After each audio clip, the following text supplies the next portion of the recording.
басынан келген адам сияқты. Ал. Ал енді өзіңіз таныстырып кетіңіз, одан кейін жаңа. Полиция инспектор, полиция капитан Базарбаев. Базарбаев. Бұны сұрағын көріңіз. Қалыбек Дастан.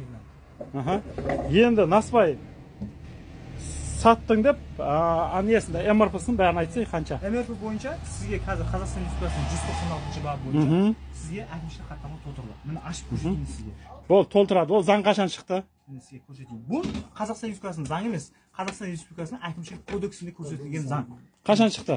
Мен сізге айтып отырмын ғой, мен көрсетейін. Жоқ, қашан шыққанын айтсайын маған. Енді көрсетейін ғой мен сізге, міне.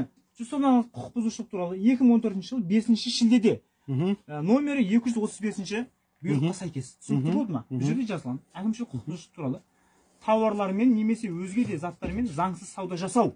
Мынау сізде заңсыз саудаға жатады. Насыбай, Насыбай. Ешқандай бекітілмеген ештеңе заңда көрсетілмеген. Осы нәрсе міне.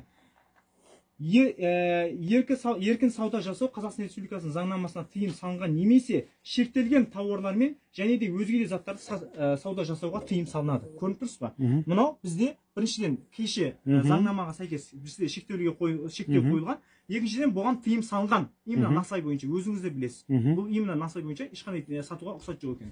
Енді бұл жерде осыған сәйкес сізде 25 айлық есептік көрсеткіште айыппұл салынады. Егер де азамат, есіңіз кім болады сіздің жаңа танысамай кеттіңіз.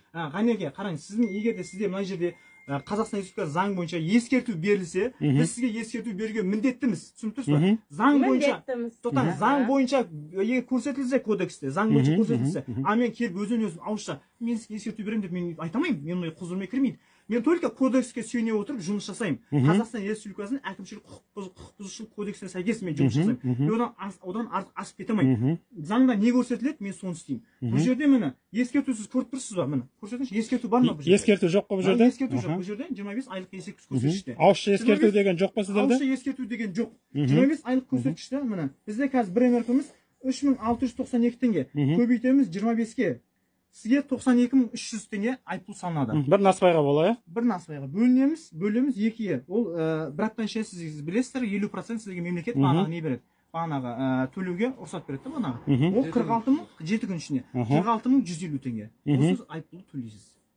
Сондай. Түсінікті болды ғой. Бұл жерде сізде бір Насыбай емес, сіз бір Насыбай үшін емес, сіз заңсыз осы Насыбайды сатқаны үшін сізге қазір салынып отыр. Бір Насыбай үшін емес. Үйтіп халықты бізді шатастырмаңыз, өзіңізді де шатастырмаңыз. Бір Насыбай үшін бізді сабатқан жоқпыз. Біз сізге осыны ұсынып, халыққа ұсынып сатқаны үшін сізге біз бағана әкімшілік хаттама толтырып отырмыз. Түсінікті болды ма сізге? Енді числоны айтып жіберіңіз. Число бүгін мен көрсетіп жібере салайын, ешқандай жоқ. Бүгін 19-шы наурыз, 24, 14.40. 14.40.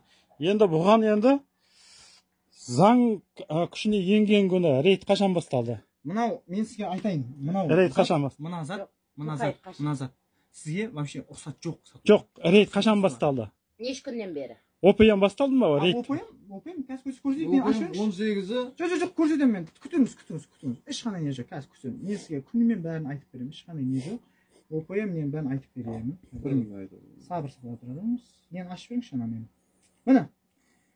ОПМ бізде міне Насыбай 18.03.2024-тен осы айдың 31.03.2024 аралығында. Екінші ОПМ жаяу жүргінші. Егер сіз белгіленбеген жерден өтетін болсаңыз, бағанағы жаяу жүргінші. Бағанағы 18 мен 21 аралығында. Пешехода емес, андай өтесіз ғой, пешеход көріп өтесіз ғой. Ол бағана белгіленбеген жерден өту. Ол бойынша да сізге бағана айыппұл салынады. Түсініп тұр ғой, көріп көрсетсеңіз болады. ОПМ Насыбай МПС 18.03.2024, 31.03.2024-ге дейін. Түсініп болды ма сізге? Түсінікті. Тағы сұрақтарыңыз бар ма? Енді видео қосып тұрсыз ғой, өзіңіз айтыңызшы. Келіншегіңізді айтып қалды. Пиво, арақ сатып жатсыз. Лицензияңыз бар ма? Жоқ. Келіншегіңіз жаңа айтты, мен естідім. Лицензия жоқ. Осы бойынша енді, магазиннің егесі кім болады? Сіз боласыз ба? Келіншегіңіз ба? Келіншегіңізді арнайы қаржы департаментіне жолдаймыз. Ол бойынша да қызметкерлер келеді. Мен сіздерді не айтқан жоқпын, просто заңды істеп отырып қойын.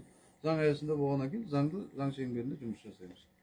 Айтып жатырмын, халықты тонау. Bir Насыбайға келіңіздер, бір анаға келіңіздер, бір мынаға такита QR каспи. Енді мысалы, енді біз налог төлеп жатырық, дұрыс па? Біз налог төлеп жатырық. Енді Насыбай кеше Тоқаев мырза сөйледі, Тоқаев мырза кеше. Енді рейдке шығады деді.